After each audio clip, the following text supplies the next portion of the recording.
Imagine que uma poderosa ferramenta de análise que, embora não possa prever o que vai acontecer, pode ser bem usada na interpretação de dados: a estatística.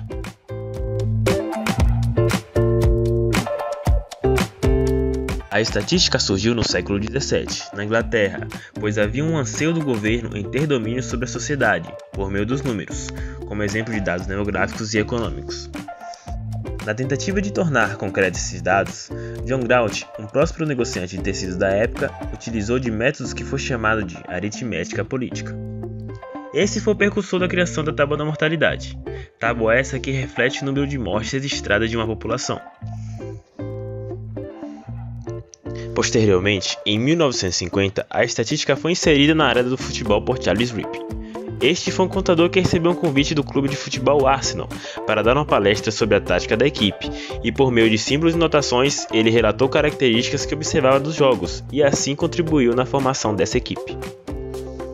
Meu nome é David, e no vídeo de hoje vou falar sobre a estatística por meio de um assunto que é paixão nacional: o futebol.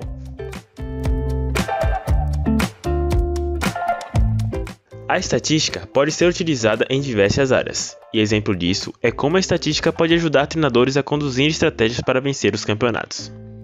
Temos como exemplo o Fluminense do Barcelona.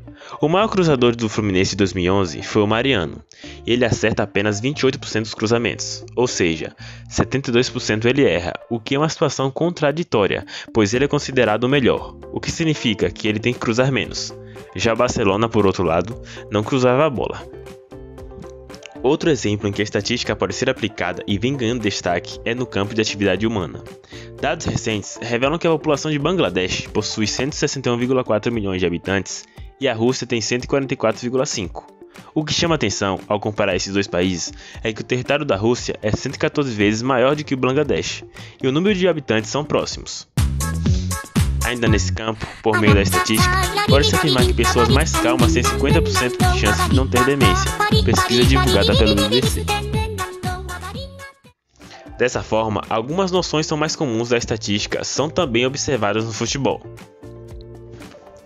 Para começar, temos a população ou universo, que se trata de um conjunto maior que abrange elementos com características em comum. Para você entender melhor, a tabela de um campeonato representará o universo. Dentro dele, teremos um aspecto em comum a todos os times, os gols, que chamaremos de variável. Caso haja necessidade de trabalhar apenas com uma parte da tabela de um campeonato, utilizaremos um subconjunto, que intitularemos de amostra. Para calcular itens dessa amostra, pode-se usar de medidas como a média aritmética, a mediana e a moda, que são ferramentas da estatística.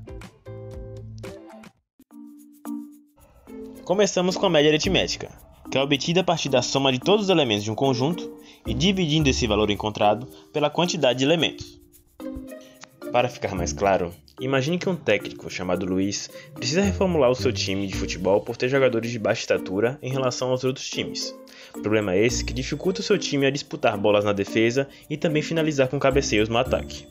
Aqui temos uma tabela com a informação da altura de jogadores de dois times. O que precisamos fazer é identificar qual desses é o time de Luiz. É bem simples, devemos realizar a soma das alturas dos jogadores do time A e do time B e dividir essa soma pela quantidade de jogadores. Resolvendo as operações, percebemos que o time A possui uma média de altura de 1,79 e o time B aproximadamente 1,59. Logo concluímos que o time B é o time de Luiz.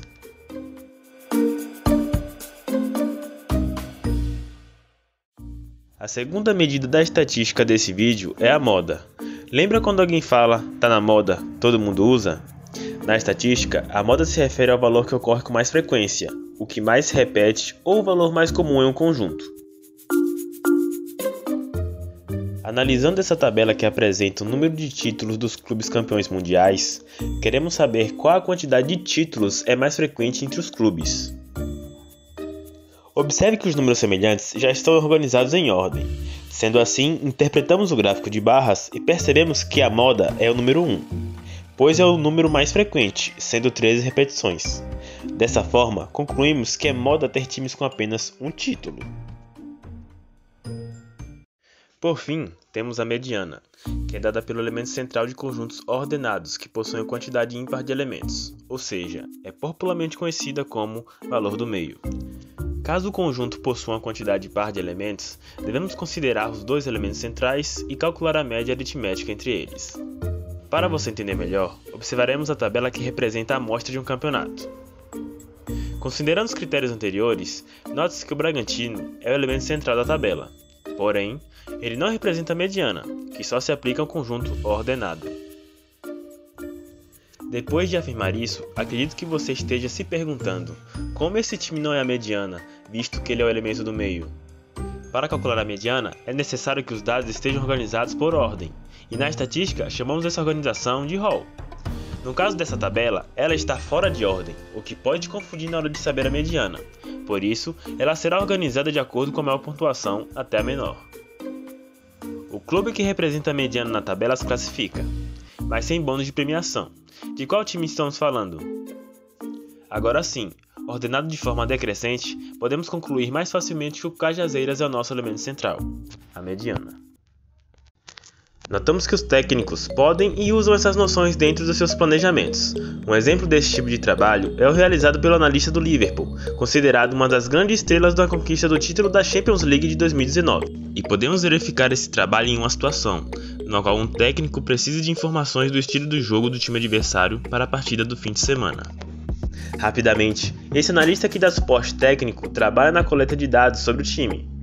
Ele acaba percebendo que dos 2 gols por partida que o adversário sofre, 1,5 que representa a maioria é por meio de contra-ataques, e com isso o técnico toma a decisão da estratégia mais eficiente, que é de trabalhar em cima de contra-ataques, sendo assim uma forma de utilizar as medidas estatísticas para definir uma estratégia de jogo. Agora que conhecemos um pouco da área da estatística e a relação que o conteúdo tem com o futebol, podemos responder, por exemplo, a um colega que questiona qual time ou jogador é melhor. Além de que fazer essas relações pode ser uma boa estratégia para compreender algumas funcionalidades da estatística, e a partir disso, poder então opinar com base em dados. Ficamos por aqui e até o próximo vídeo.